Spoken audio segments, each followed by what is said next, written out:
Salut à tous et j'espère que ça va bien, et aujourd'hui dans cette nouvelle vidéo je vais vous montrer comment connecter JDOM avec IFTTT. Cette vidéo est la partie 2 de la vidéo pour contrôler les volets avec Google Home. Si vous l'avez toujours pas vu, je vous invite à la regarder, le lien apparaîtra en haut à droite de votre écran. Pour connecter les deux cartes entre elles, donc, il va falloir aller dans Plugin, Protocole domotique, ESP Easy. Donc là vous allez appuyer sur mode inclusion. Donc là, il va falloir attendre que votre ESP8266 envoie des informations. Donc, si vous avez un système qui permet d'envoyer la température toutes les minutes, et ben au moment où la carte va envoyer la température à JDOM, et ben il va apparaître ici en gris. Donc vous cliquez dessus, il y a son IP qui va se mettre, le nom, vous choisissez les catégories, les objets comme vous voulez. Moi par exemple c'est celui-là, les volets. Donc j'ai choisi volet pour avoir un logo qui est dans le salon, et après dans commande, donc c'est là-dedans que tout arrive. Donc ça c'est la température qu'on a vu juste avant, température, humidité.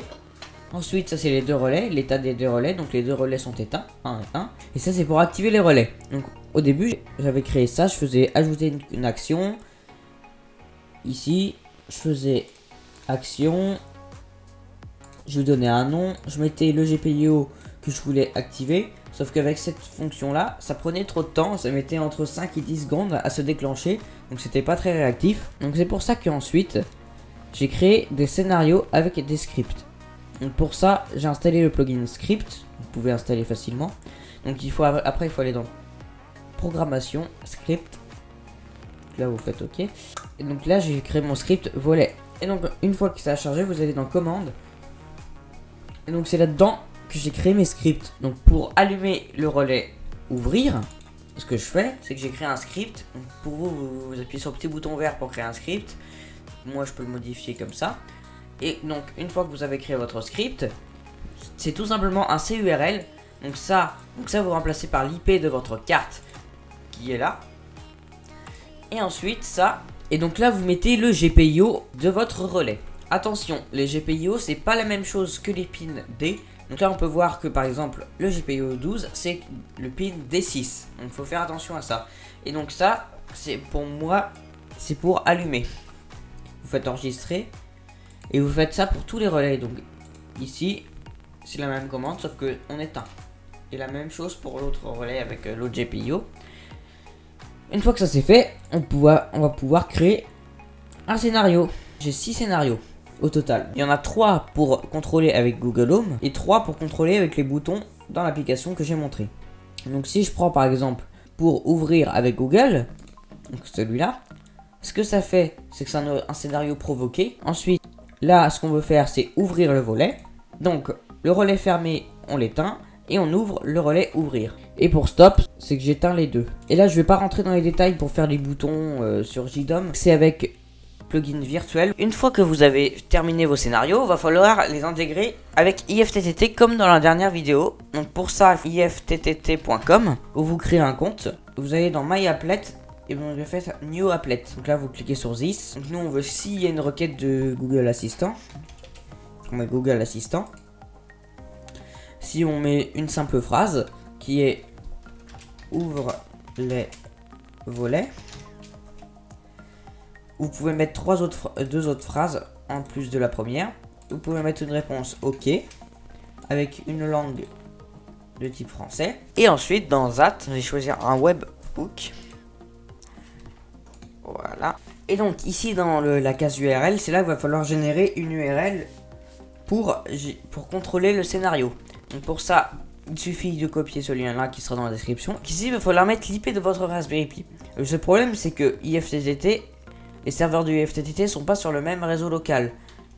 Donc l'adresse IP 592.168.1.110 pour moi, ça ne va pas marcher. Il va falloir ouvrir les ports de votre box avec l'IP de votre Raspberry Pi. Pour cela, rendez-vous sur l'interface administration de votre box. Il va falloir aller dans réseau, NAT, et ensuite il va falloir rentrer les informations. Donc un nom, un port, donc c'est le port web, donc 80, et ensuite l'adresse IP de votre JDOM et le port sortant qui est aussi 80. Donc ça va falloir mettre l'IP extérieur de votre box. attention, l'IP extérieure elle change souvent. C'est pour ça que j'utilise un service qui s'appelle NoIP qui permet de gérer ça. Donc pour commencer, il va falloir se rendre sur le site de NoIP. Ensuite, il va falloir vous créer un compte. Donc moi j'ai déjà un compte, donc je vais me connecter. Et ensuite, il va falloir créer un nom de domaine. Donc là, pour le test, je vais mettre nom de domaine JDOM.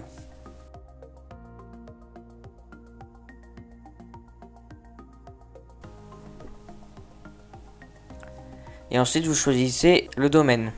Donc par défaut, je laisse DNS.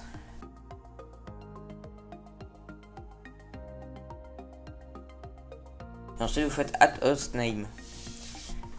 Une fois que ça c'est fait, retour sur votre box et allez dans réseau, puis cherchez DNS. Ensuite, ici, il va falloir préciser que c'est noip.com et il va falloir préciser le nom d'utilisateur, le mot de passe ainsi que le nom de domaine. Donc ici, API key, il va falloir compléter par l'API. Donc pour récupérer l'API, il faut aller dans les roues dentées configuration, puis dans API. Et donc là, vous récupérez la suite de caractères qui est ici, vous la copiez et vous la collez là-dedans. Vous allez mettre scénario et le ID de votre scénario. Par exemple, si je veux qu'on ouvre les volets, ouvrir les volets avec Google, c'est celui-là. Et bien si je regarde ici, ID égale 13. Donc c'est pour ça que ici, il y a marqué ID égale 13. Et ce qu'on veut, c'est le démarrer le scénario. On met en get et on met application /JSON. Et ensuite vous faites create action. Et voilà, c'est fini. Vous pouvez faire sur finished et désactiver ça parce que ça va vous mettre une notification. Donc c'est fini pour la configuration via le Google Home. Donc ici on peut voir les températures, l'humidité. Donc ça c'est les boutons des volets. J'espère que la vidéo t'a plu. Si elle t'a plu, pense à t'abonner, ça prend 3 secondes et ça nous aide énormément. Vous pouvez mettre un petit pouce bleu, laisser un commentaire si vous avez un problème ou des questions. Allez, salut!